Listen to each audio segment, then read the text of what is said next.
ilaha illallah. Asyhadu an la ilaha illallah wa asyhadu anna Muhammadan abduhu wa rasuluhu la nabiyya ba'da amma ba'du. Puji syukur kita hadirkan kepada Allah Subhanahu wa taala yang telah memberikan kita nikmat kesehatan dan kesempatan sehingga kita masih bisa berkuliah pada pagi menjelang siang hari ini. Salawat dan salam kita hadiahkan buat pimpinan umat Islam sedunia yakni Nabi Muhammad sallallahu alaihi wasallam. Yang berlafaz sebuah doa, Allahumma sholli ala sayyidina Muhammad wa ala ali sayyidina Muhammad. Adapun kata penghormatan yang sama-sama kita hormati Ibu Rika Ludianita selaku dosen pengampu mata kuliah Ekonomi Makro Syariah, dan juga yang kita hormati pengamat kelompok 4 pada kelompok 5 pada pagi menjelang siang ini. Baiklah, tidak memperpanjang waktu 5, kita persilakan kepada Cindy Fikani selaku pemateri pertama untuk memperkenalkan pengalaman terkait dengan pengertian pertumbuhan ekonomi. Kepada Cindy dipersilakan. Baik, terima kasih moderator. Saya Cindy Fikani dengan NIM 33222179 selaku pemateri pertama pada diskusi kita pada pagi hari ini. Kami dari kelompok 5 membahas tentang pertumbuhan ekonomi dan produktivitasnya dalam ekonomi Islam. Di sini saya akan membahas tentang pengertian pertumbuhan ekonomi dan tujuan pembangunan ekonomi. Langsung saja kita masuk ke poin pertama, yaitu pengertian pertumbuhan ekonomi.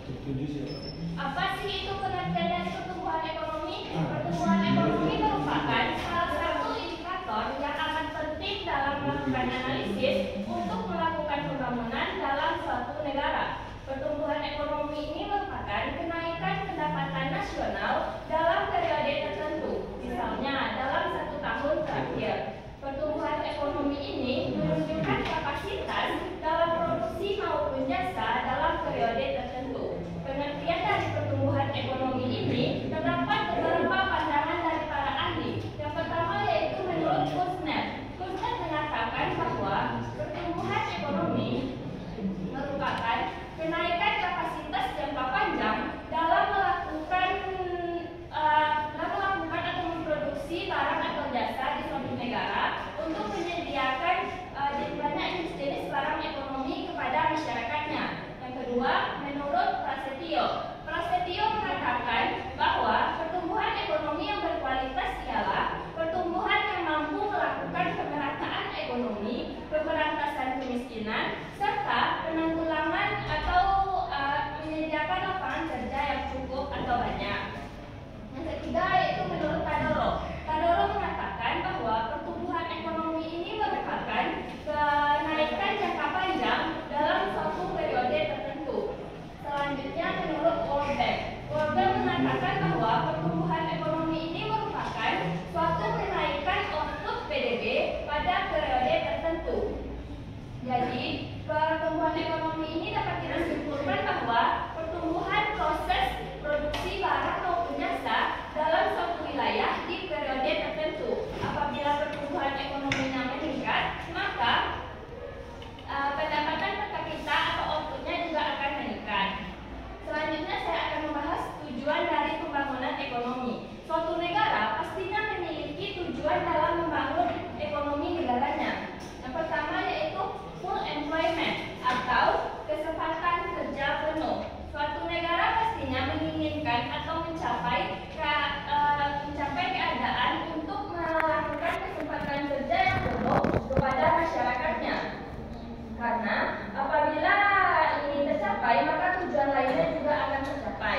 Yang kedua yaitu economic growth atau tingkat pertumbuhan ekonomi. Suatu negara pastinya menginginkan atau mencapaikan pertumbuhan ekonomi yang meningkat tanpa adanya inflasi. Karena apabila pertumbuhan ekonominya meningkat, mencerminkan bahwa negara tersebut merupakan negara yang rakyatnya sejahtera. Dan selanjutnya yaitu price stability atau kestabilan harga. Kestabilan harga merupakan salah satu tujuan dari pembangunan ekonomi. Karena apabila harga stabil akan memudahkan masyarakat dalam suatu negara tersebut untuk memenuhi kebutuhannya. Selanjutnya juga ada tujuan pembangunan ekonomi dalam jangka panjang dan jangka pendek. Yang pertama kita akan membahas tujuan pembangunan ekonomi dalam jangka panjang. Dalam jangka panjang ini keinginan atau keinginan untuk mencapai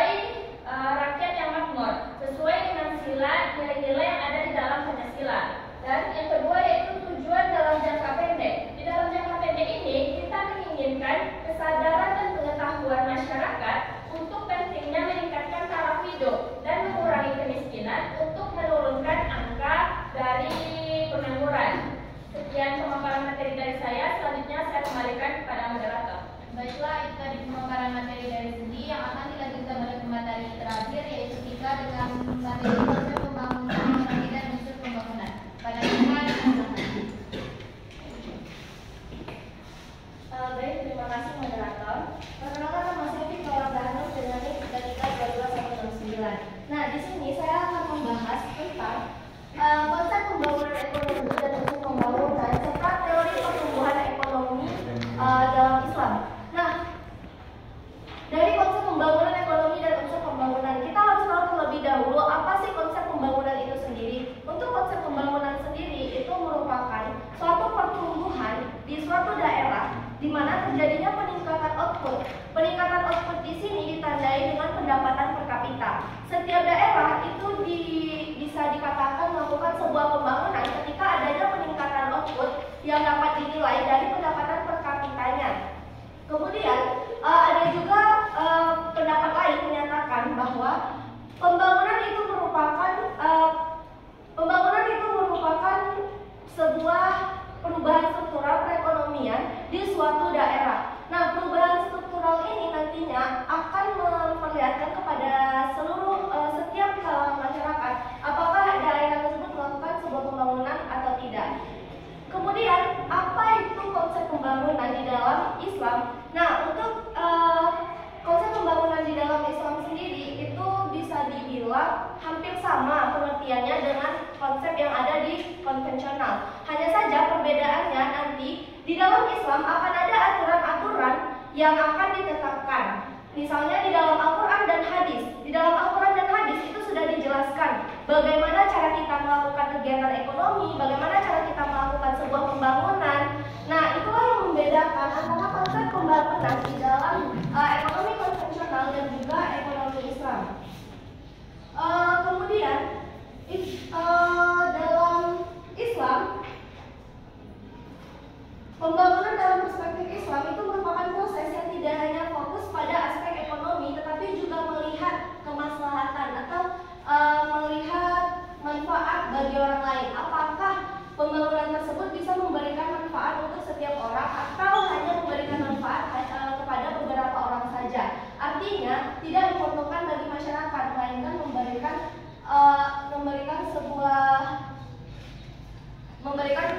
sebuah dampak yang cukup buruk untuk masyarakat ketika pembangunan itu tidak dilakukan dengan beberapa cara. Nah, untuk unsur dalam pembangunan dalam Islam itu memperhatikan 8 komponen. Untuk 8 komponennya, yang pertama itu ada takwa, yang kedua ada adil, yang ketiga ada sustainable. Maksud dari sustainable ini adalah berkelanjutan. Setelah itu ada partisipasi dan ada etika, spiritualitas, infrastruktur, dan pendidikan. Unsur pembangunan di dalam Islam ini merupakan hal-hal yang harus kita perhatikan dalam melakukan sebuah pembangunan. Yang pertama itu takwa. Ketika seseorang bertakwa kepada Allah Subhanahu wa Ta'ala, maka dalam pembangunan mereka tidak akan pernah mempunyai niat untuk mencelakakan orang lain. Nah, setelah itu ada adil. Adil di sini harus ditetapkan di dalam sebuah pembangunan agar tidak ada kecurangan yang bisa merugikan orang lain. Setelah itu berkelanjutan, sustainable. Pembangunan itu tidak boleh hanya untuk kesenangan semata ataupun hanya untuk beberapa saat saja. Tapi pembangunan di dalam Islam di sini diharapkan bisa terus berlanjut dan bisa dimanfaatkan oleh generasi-generasi selanjutnya. Setelah itu ada partisipasi dan etika. Untuk partisipasi dan etika ini sejalan, di mana ketika seseorang berpartisipasi dalam membuat sebuah pembangunan, mereka juga harus memiliki etika dalam pembangunan tersebut. Setelah itu ada spiritualitas. Spiritualitas ini lebih kepada keagamaannya. Setelah itu ada infrastruktur, di mana dalam pembangunan pastinya kita harus memperhatikan infrastruktur apa yang akan kita butuhkan. Dan yang terakhir, pendidikan. Pendidikan ini juga didampingi dengan pengetahuan dan juga pengalaman, di mana nantinya saat melakukan sebuah pembangunan di dalam Islam itu harus seseorang yang memang benar-benar paham terhadap apa yang akan ia lakukan. Ya, dan yang selanjutnya itu ada teori pertumbuhan ekonomi. Teori pertumbuhan ekonomi yang kita kenal di dalam konvensional itu pastinya dikemukakan oleh tokoh-tokoh konvensional. Nah, salah satu tokoh konvensional yang terkenal itu adalah Adam Smith, di mana Adam Smith menyatakan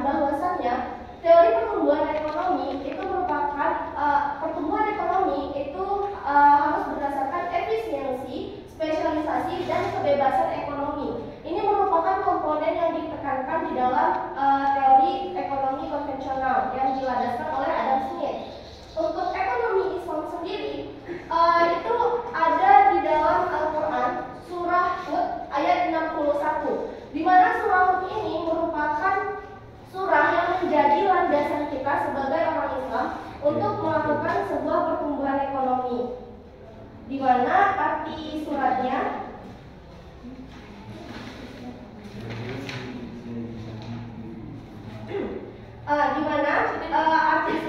pada bagian arti yang dia telah menjadikan kamu dari tanah dan menjadikan kamu pemakmurnya. Artinya Allah itu menjadikan kita sebagai wakil ataupun khalilah di muka bumi ini untuk memakmurkan bumi. Terminologi dari pemakmuran bumi itu sama dengan pertumbuhan ekonomi, dan itu juga terdapat di dalam hadis-hadis yang di beberapa hadis-hadis Nabi.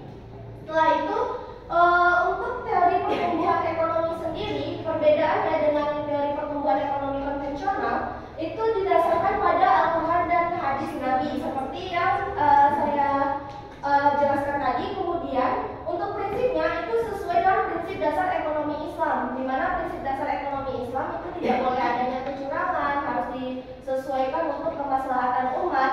Nah, dan yang terakhir itu bertujuan untuk kemakmuran seluruh umat manusia. Jadi untuk teori pertumbuhan ekonomi Islam itu pengertiannya tidak terlalu jauh dengan teori pertumbuhan ekonomi konvensional. Hanya saja kita ada tombak ataupun ada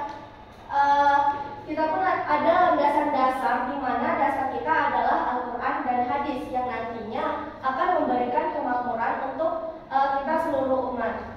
Mungkin itu penjelasan dari saya kembalikan kepada moderator. Baiklah, itulah tadi penjelasan dari Pak Danum. Kita lanjut kepada sesi kritik dan saran. Apakah ada teman-teman yang ingin memberikan kritik dan saran dari segi testing atau juga dari segi makalah, atau dari segi pemekaran? Silakan katakan seperti yang saya tadi. Jika tidak ada, kita langsung masuk saja ke sesi tanya jawab dengan 4 penanya awal.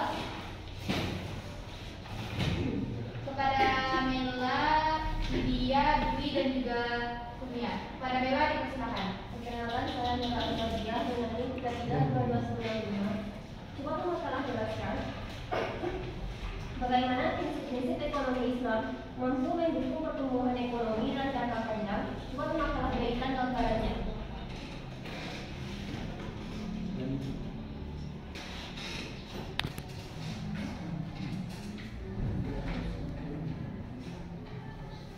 Baiklah, itu dari pertanyaan dari Mela. Kepada Widya dipersilakan. Baiklah, perkenalkan nama saya Widya Fadila dengan NIM 332218. Akan bertanya pada kelompok 5, yang mana pertanyaannya jelaskan faktor-faktor apa saja yang menentukan pertumbuhan ekonomi.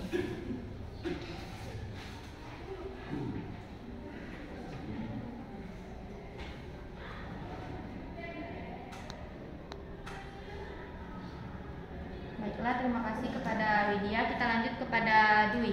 Kepada Dwi dipersilakan. Baiklah, saya Dwi Fitriawan Dwi dengan NIM 332218. Bertanya kepada kelompok 5, apakah budaya dan nilai-nilai masyarakat dapat mempengaruhi pertumbuhan ekonomi? Jika iya, bagaimana budaya dan nilai-nilai masyarakat mempengaruhi pertumbuhan ekonomi dan berikan contoh. Baiklah, kepada Kurnia dipersilakan. Baik, terima kasih moderator. Perkenalkan, nama saya Kurnia Mahmuda Ninggolan dengan NIM 332218. Yang bertanya kepada kelompok 5, yang mana pertanyaannya jelaskan faktor-faktor yang menjadi penghambat dalam pembangunan. Baiklah, itu tadi 3 pertanyaan dari penanya. Kita berikan waktu 5 menit kepada kelompok 5 untuk mencari jawabannya. Kelompok 5 akan menjawab pertanyaan dari Nela yang akan dijawab oleh Fika. Pada Fika dipersilakan. Baik, saya akan menjawab pertanyaan dari Nela Azmaniyah. Pertanyaannya, bagaimana prinsip ekonomi Islam mampu mendukung pertumbuhan ekonomi dalam jangka panjang? Berikan gambarannya. Nah, di dalam prinsip ekonomi Islam itu kan ada keadilan, transparansi, kemudian larangan riba, di mana prinsip-prinsip ini nantinya akan mendukung pertumbuhan ekonomi jangka panjang dan dengan mendorong investasi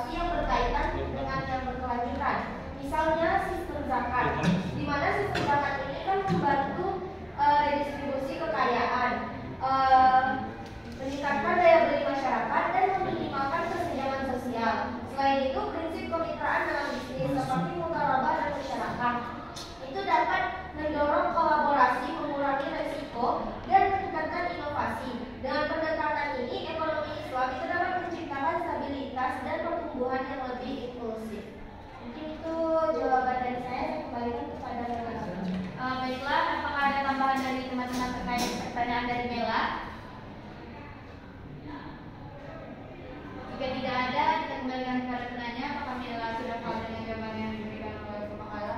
Baiklah, terima kasih kepada penyelenggara sudah menjawab pertanyaan dari saya. Saya sudah makan terlebih dahulu penyelenggara.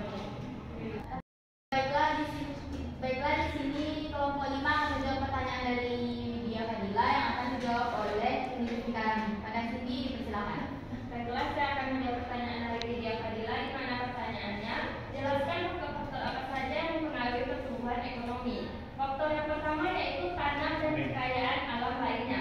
Kekayaan alam ini meliputi luas dan kesuburan tanah, keadaan iklim dan cuaca, serta jumlah dan jenis hasil hutan dan laut yang dapat diperoleh. Kekayaan alam ini dapat mempermudah usaha untuk mengembangkan perekonomian di suatu negara, terutama pada masa-masa permulaan dari proses pertumbuhan ekonomi.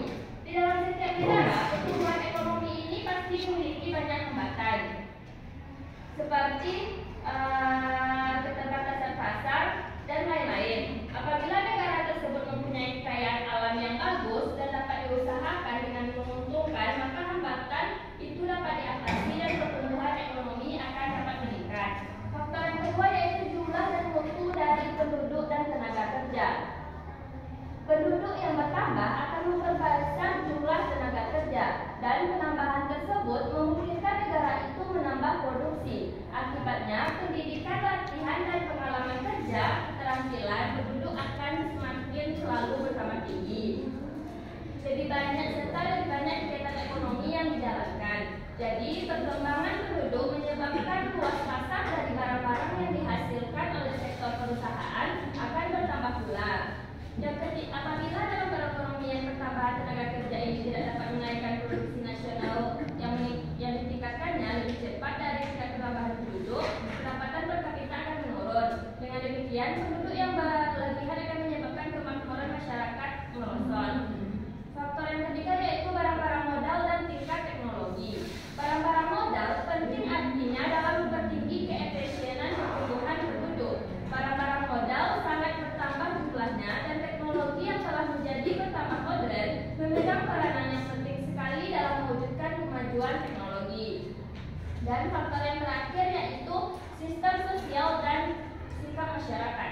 Sistem sosial dan sikap masyarakat penting peranannya dalam mewujudkan pertumbuhan ekonomi. Misalnya, adat istiadat yang tradisional dapat menghambat masyarakat untuk menggunakan cara produksi yang modern dan produktivitas yang tinggi. Oleh karenanya, pertumbuhan ekonomi ini tidak dapat dipercepat. Sikap masyarakat ini juga dapat menentukan sampai di mana pertumbuhan ekonomi dapat dicapai. Sekian jawaban dari saya, selanjutnya saya kembalikan kepada moderator. Baiklah, itu tadi jawaban dari pemakala. Apakah ada tambahan dari teman-teman? Kepada Widya Fitri dipersilakan. Baiklah, perkenalkan nama saya dengan NIM 33222160. Mungkin sedikit menambahkan jawaban dari pertanyaannya, yaitu jelaskan faktor-faktor apa saja yang menentukan pertumbuhan ekonomi. Pertumbuhan ekonomi dapat dipengaruhi oleh sejumlah faktor. Yang pertama yaitu seperti sumber daya manusia, di mana kualitas SDM yang mencakup tingkat pendidikan, keterampilan, kesehatan, dan produktivitas tenaga kerja sangat mempengaruhi pertumbuhan ekonomi, di mana SDM yang berkualitas tinggi memungkinkan inovasi dan efisiensi yang lebih baik dan dalam memproduksi. Yang kedua yaitu modal atau investasi. Modal seperti infrastruktur, peralatan, teknologi, dan fasilitas produksi. Investasi dalam bentuk modal fisik dan teknologi memungkinkan peningkatan kapasitas dan efisiensi produksi yang mendorong pertumbuhan ekonomi. Yang ketiga yaitu teknologi dan inovasi. Kemajuan teknologi meningkatkan produktivitas dengan mempercepat proses produksi dan mengurangi biaya. Negara yang mengadopsi dan mengembangkan teknologi canggih cenderung memiliki tingkat pertumbuhan yang lebih baik. Selanjutnya yaitu kebijakan pemerintah. Dengan kebijakan fiskal, moneter, dan perdagangan sangat mempengaruhi pertumbuhan ekonomi. Dengan kebijakan pajak yang baik, pengeluaran publik yang efisien, serta stabilitas politik dan hukum yang baik bisa menciptakan iklim usaha yang kondusif. Yang terakhir yaitu kondisi infrastruktur. Infrastruktur yang memadai seperti transportasi, listrik, air bersih, dan internet sangat penting untuk kelancaran kegiatan ekonomi, di mana infrastruktur yang baik itu menurunkan biaya logistik dan meningkatkan akses ke pasar. Baiklah, sekian tambahan jawaban dari saya kembalikan kepada Bapak. Baiklah, itu tadi tambahan dari Widya. Apakah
tidak dapat dipungkiri apabila terjadi kenaikan pendapatan per kapita masyarakat suatu negara, maka aspek itu akan juga meningkat.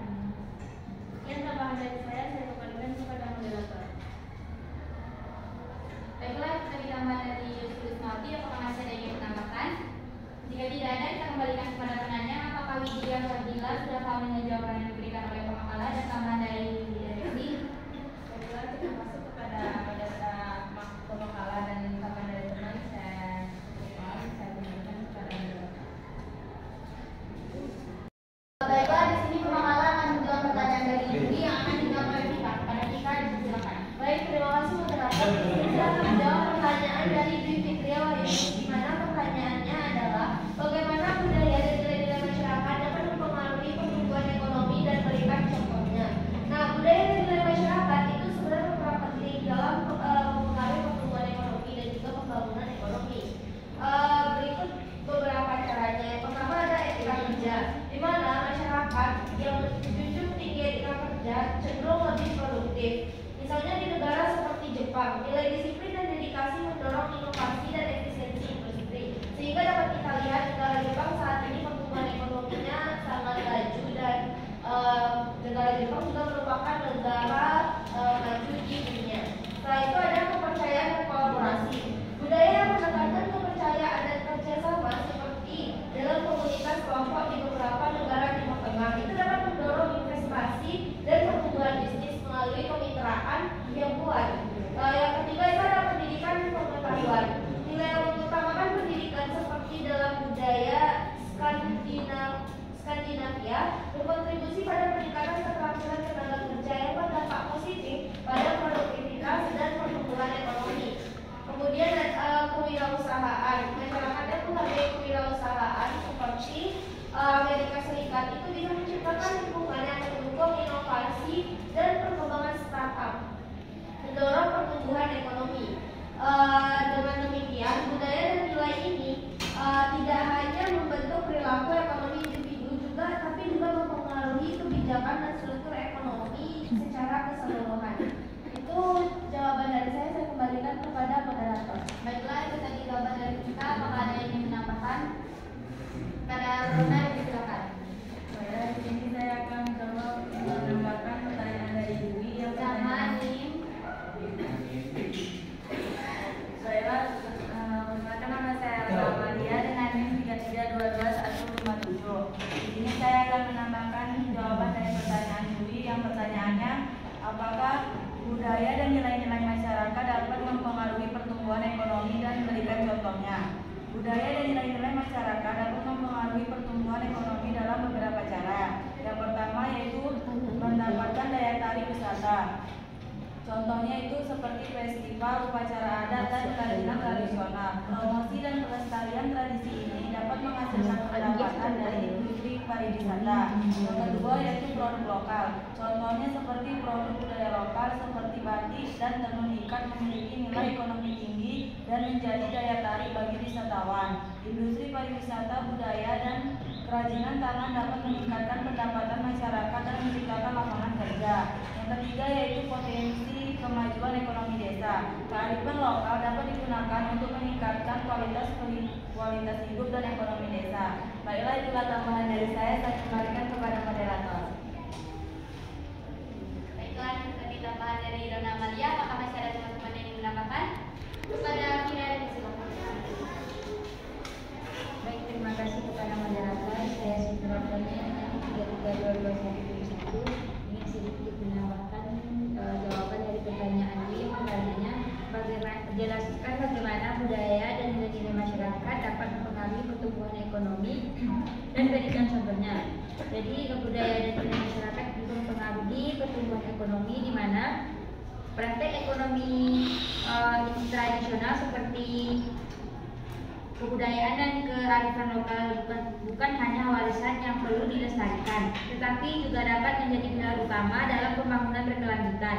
Oleh karena itu, integrasi kebijakan pembangunan ekonomi dengan pelestarian dan revitalisasi tradisi sangat penting. Seperti contohnya integrasi integrasi pembangunan infrastruktur pariwisata yang mempromosikan dan melindungi warisan budaya, serta dukungan untuk usaha mikro dan kecil yang berbasis pada praktek ekonomi tradisional.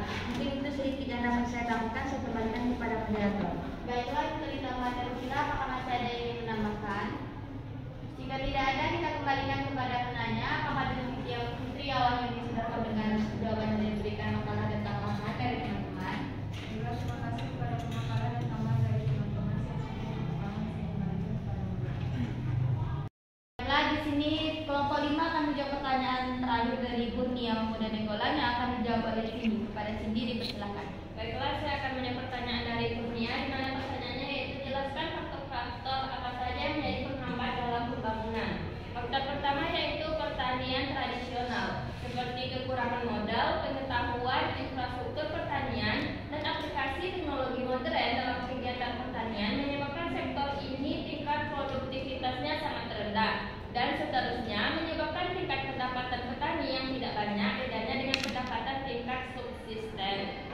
Jadi, hal ini menyebabkan tingkat produktivitas sektor tersebut masih rendah dan merupakan faktor yang menimbulkan pendapatan yang rendah serta masalah kemiskinan semakin meluas. Maka hal ini merupakan salah satu faktor-faktor yang menghambat dalam pembangunan. Yang kedua yaitu kekurangan dana modal dan dana fiskal. Kekurangan modal adalah salah satu ciri penting dari setiap negara yang memulai pembangunannya. Dan kekurangan ini bukan saja mengurangi kepesatan pembangunan perekonomian yang dapat dilaksanakan, tetapi juga dapat menyebabkan kesukaran kepada negara tersebut untuk keluar dari keadaan kemiskinan. Faktor yang ketiga yaitu peranan tenaga terampil dan berpendidikan. Diperlukan berbagai golongan tenaga kerja yang terdidik seperti ahli-ahli teknik di bidang akuntan dan manajer untuk melaksanakan proyek-proyek pembangunan. Tenaga kerja seperti ini memerlukan pendidikan. Dengan demikian, hal ini merupakan suatu langkah yang harus dilaksanakan pada waktu usaha pembangunan mulai dilakukan. Tidak kurang pentingnya dengan usaha mengembangkan penawaran tenaga ahli dari tenaga terampil adalah mengembangkan golongan pengusaha. Faktor yang keempat yaitu pengembangan penduduk yang besar. Mengenai sifat penduduk negara-negara berkembang, yaitu tingkat perkembangan penduduknya sangat cepat. Hal ini dapat memperburuk akibat negatif penduduk terhadap pembangunan ekonomi. Faktor yang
Buya kepada Satrio, silakan.